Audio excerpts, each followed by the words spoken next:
आइए दोस्तों, आज इस वीडियो में हम पढ़ेंगे प्रश्न नंबर 6। प्रश्न नंबर 6 आपके सामने कह रहा है यहाँ से, निम्नलिखित संस्कृत गद्यांश का संदर्भ सहित हिंदी में अनुवाद कीजिए। जैसा कि दोस्तों 4 नंबर के लिए एग्जाम में आपसे पूछता है, 1 नंबर आपको दिया जाता है संदर्भ लिखने पर और 3 नंबर दिया जाएगा आपको इसका हिंदी अनुवाद करने पर। दोस्तों इसी का अथवा का प्रश्न है, चाहे आपको ये गद्यांश करना है चाहे आपको अथवा का प्रश्न करना है, इन दोनों में केवल आपको एक ही करना है और आपको जो अच्छे से एक याद होगा उसी को आपको करना रहेगा। दोस्तों गद्यांश आपके सामने यहाँ से कह रहा है, वाराणस्याम प्राचीना कालदेव गेहे गेहे विद्यायाः दिव्यम ज्योतिः गोदते अत्र अनेके आचार्याः मूर्धन्याः विद्वांसाः वैदिकवाङ्मयस्यम् अध्ययने अध्यापने च इदानी निरताः न केवलं भारतीयाः अपि तु वैदेशिकाः गीर्वावाण्याः अध्ययनाम् अत्र आगच्छन्ति निःशुल्कं च विद्यां गृह्णन्ति। दोस्तों इसमें आपसे पहला क्या कह रहा है, संदर्भ लिखना है ना। दोस्तों हेडिंग करते हैं संदर्भ और इसमें लिखेंगे प्रस्तुत गद्यांश हमारी पाठ्य पुस्तक हिंदी के संस्कृत खंड के वाराणसी पाठ से उद्घृत है। दोस्तों क्या लिखेंगे, प्रस्तुत गद्यांश हमारी पाठ्य पुस्तक हिंदी के संस्कृत खंड के वाराणसी पाठ से उद्घृत है यानी लिया गया है। अब दोस्तों इसमें हम पर्सन हेडिंग कैसे लिख सकते हैं, यानी ये किसके बारे में बताया जा रहा है।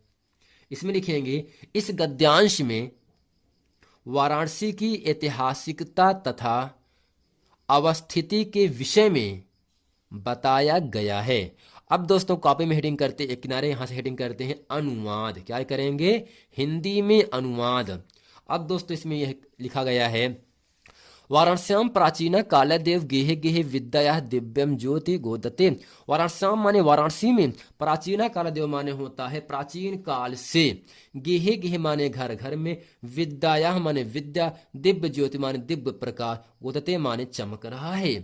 वाराणस्याम प्राचीन कालदेव गेहे गेहे विद्या दिव्यम ज्योति गोदते। वाराणसी में प्राचीन काल से घर घर में विद्या की दिव्य प्रकाश चमक रहा है, या वाराणसी में प्राचीन काल से ही घर घर में विद्या की अलौकिक ज्योति प्रकाशित होती रही है। ऐसे भी दोस्तों लिख सकते हैं। अत्र अनेके आचार्या मूर्धन्या विद्वांसः वैदिक वाङ्मयस्यम् अध्ययने अध्यापने च इदानी निरताः। अत्र माने यहाँ, अत्र माने यहाँ, अनेके माने एक से अधिक, एक से अधिक, आचार्य सब नाम है, ठीक दोस्तों, आचार्य, मूर्धन्य, विद्वान, वैदिक वाङ्मयस्यम् माने होता है वैदिक साहित्य के, अध्ययन अध्यापन यानी पढ़ने और पढ़ाने के लिए, च इदानी माने ये, निरताः माने लगे हुए हैं, निरताः माने लगे हुए हैं। अत्र अनेके आचार्या मूर्धन्या विद्वांसः वैदिक वाङ्मयस्य अध्ययने अध्यापने च इदानी निरताः।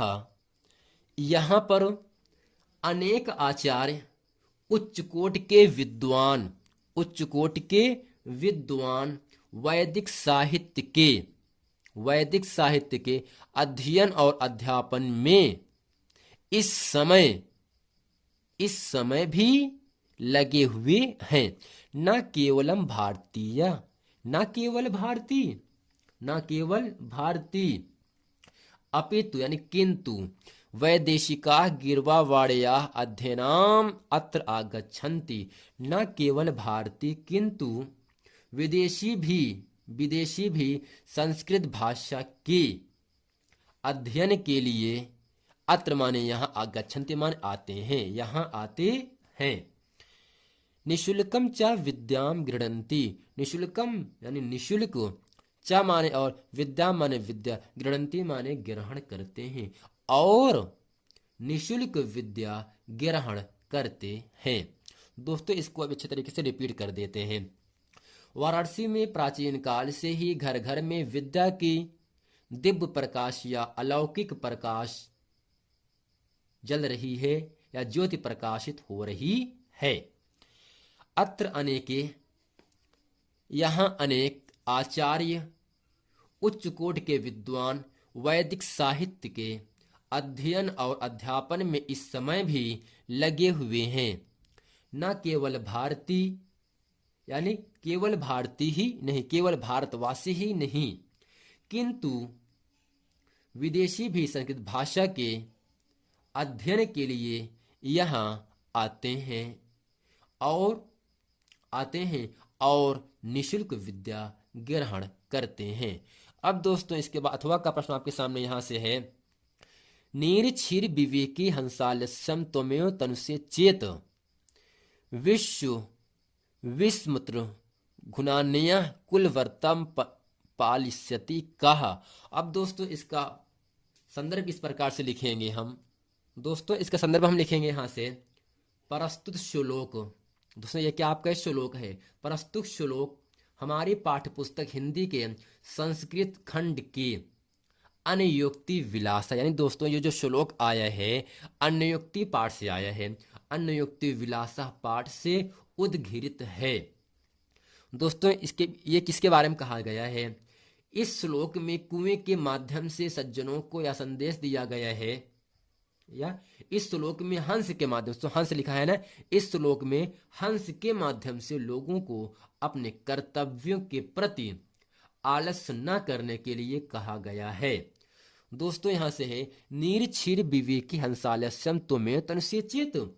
नीर का मतलब पानी, क्षीर का मतलब दूध, विवेक के विवेक, हंसालस्य हंस के विषय में, त्वमेव तुमसे, तनुषे चेत माने कुल की मर्यादा, यानी हे हंस, यदि तुम ही दूध और पानी को विवेचन करने में, अलग करने में आलस्य करोगे तो इस संसार में कौन दूसरा अपने कुल की मर्यादा को पालन करेगा।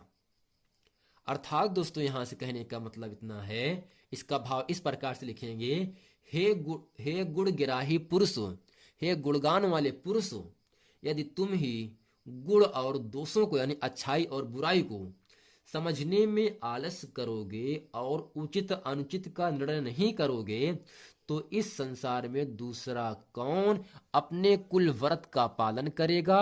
भाव यह है दोस्तों, कुलीन वृत्ति के लोगों अपने कुल व्रत अर्थात उचित अनुचित का विवेचन करने में कभी आलस्य नहीं करना चाहिए।